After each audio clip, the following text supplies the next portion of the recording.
the G20 summit. And let's begin with the story about the G20. Prime Minister Modi is reaching in Hamburg. India will strongly raise the issue of terror on the global platform. And the G20 summit is something that is central forum for international cooperation on financial and economic issues.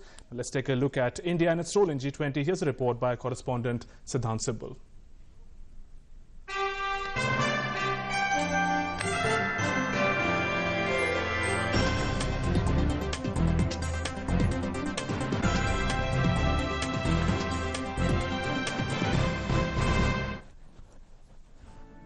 The Prime Minister will lead the Indian delegation at the G20 meeting, which will also include Niti Aayog Vice Chairman and India's G20 Sherpa Arvind Panagaria. India's focus this year at the G20 will be counter-terrorism. India will try to form a global consensus on the Comprehensive Convention on International Terrorism, or CCIT.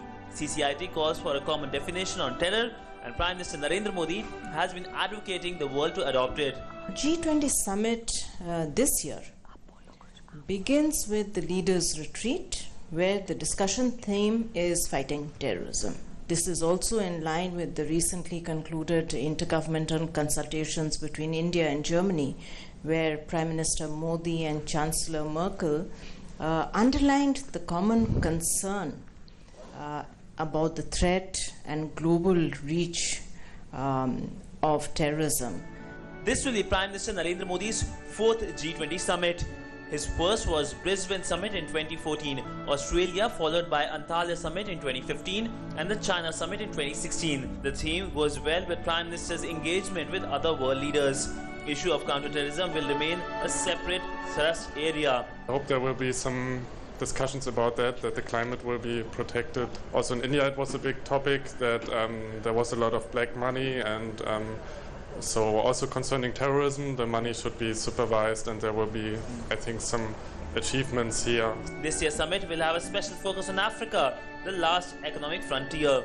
It's important to note Prime Minister Narendra Modi has been visiting many African nations to bring about greater cooperation with them. India hosted the India-Africa Summit in 2015 in New Delhi. We saw leaders of all African countries participating in it. Prime Minister Narendra Modi has been a voice of influence. It was at his insistence that in the 2014 Brisbane G20 summit that black money was included in the final communique. Well, this time around, it's the long shadow of terror that will dominate the agenda, and India will raise it strongly. With camera person Surendra and engineer Hukum Singh, Siddhant Sibbal, DD News, Hamburg, Germany. And this year's G20 summit happens in the backdrop of US withdrawing from Paris Climate Agreement and increasing inwards-looking trade policies of many nations. G20 countries account for more than 4/5 of the gross world product and 3/4 of global trade and are home to almost 2/3 of the world's population. So what can one expect from G20 summit at a global level? We get to in this report. Hamburg in North Germany is all set to host the G20 summit. This 800-year-old city is one of the biggest trading hubs in Europe. Merkel chose Hamburg, the city where she was born, to send a message of openness in an increasingly protectionist world. Focus will be on three issues: terror, climate change, and free and fair trade. The summit will also include 4 working sessions, including those on growth and trade, climate and energy, as well as on sustainable development. Finance track of the G20 meeting will also include discussions on issues like fiscal and monetary reforms, climate finance and green finance.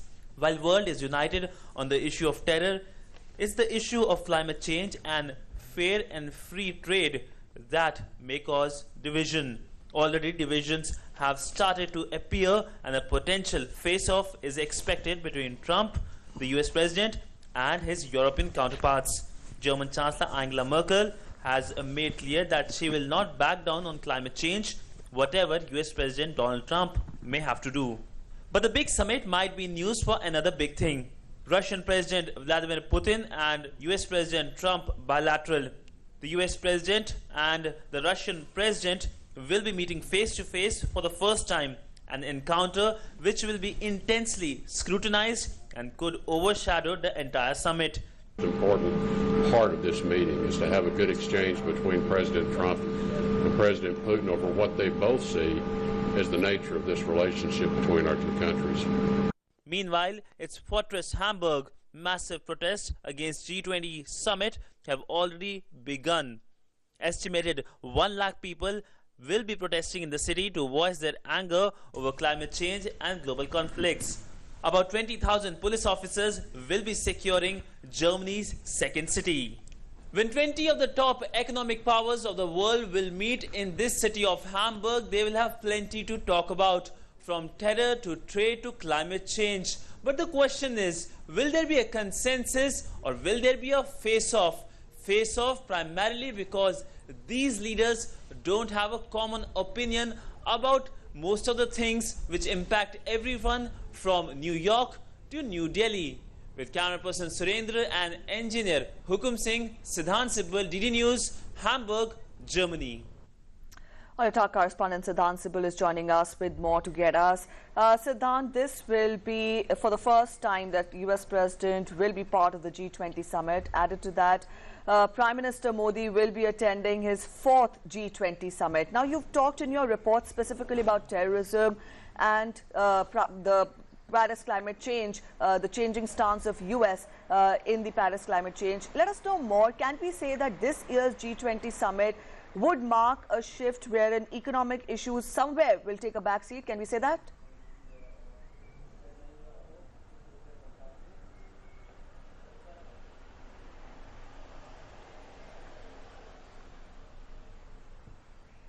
Well, very right, Preeti, in saying the fact that this time it's the politics that's dominating the agenda and not the economics, even though the G20's, the entire grouping is a product of the 2008 financial crisis. But this time it's the climate change issue, it's the issue of trade protectionism, and of course the issue of terror that's going to dominate. So there's a major shift, and this is the most fractious G20 summit in years. That this is the 12th in a row, but of course there are deep division in the Western Bloc. Just a month ago in the G7 meet in Sicily, we saw divisions happening, and of course immediately after the G7 summit, the US President withdrew America from the Paris Climate Change Summit. That has caused major crises or heartburns, if I may use that word, especially when it comes to the European partners of America, which have publicly raised their voices. And of course this time around focus will be on how that can be solved. Yesterday the first major bilateral was between the German Chancellor Angela Merkel and the US President, in which they discussed the issue of Gulf, the crisis between Saudi Arabia and its neighbor Qatar, and the North Korean crisis. And remember, the other big agenda which is going to dominate is the North Korean crisis for the Western Bloc, because North Korea conducted an interballistic missile, and of course American president has been voicing his concern. And before coming to the summit, he was in Poland. He started his visit from Poland, and he there voiced his concern about the alleged Russian meddling in Ukraine. So there are a lot of issues this time around dominating, and all these issues relate to the new world order which is developing, and the new points of crisis, especially when it comes to the Gulf region and North Korea. So less of economics and more of politics this time around. Right, Siddhant, if we talk about India's participation, what will be high on India's agenda when PM Modi represents the Indian delegation? And some important bilaterals are also lined up for Prime Minister Modi. Tell us about that.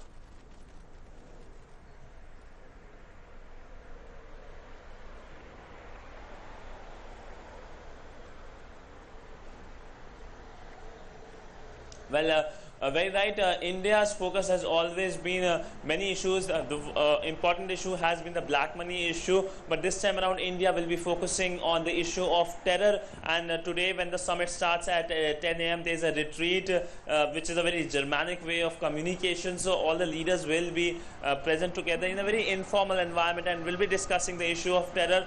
And remember, India has been a voice of constructive development at the G20, a force which is welcomed by everyone. And remember, in the first G20 summit in Brisbane 2014, it was Prime Minister Narendra Modi who raised the issue of black money, and that was put in the final communique later on. So Prime Minister Narendra Modi is his leadership has been lauded at the G20 summits. And talking about bilaterals, today, the first day, the bilateral will happen between the Prime Minister of Japan and the Prime Minister of Canada.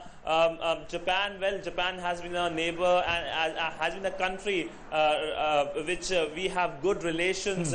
And Shinzo Abe has visited India, and Prime Minister Narendra Modi has visited Japan. And remember those images from Varanasi where together both the leaders were doing Aarti. So very close relationship. Japan has been investing in India's flagship programs like Make in India, Smart City program. So clearly the first bilateral, of course, is with the Prime Minister of Japan, and there are other bilaterals also lined up. Other than that, there will be an informal BRICS meet also. So a lot of things which are expected to happen when it comes to Prime Minister Narendra Modi's schedule, the 2-day schedule here at the G20 summit in Hamburg.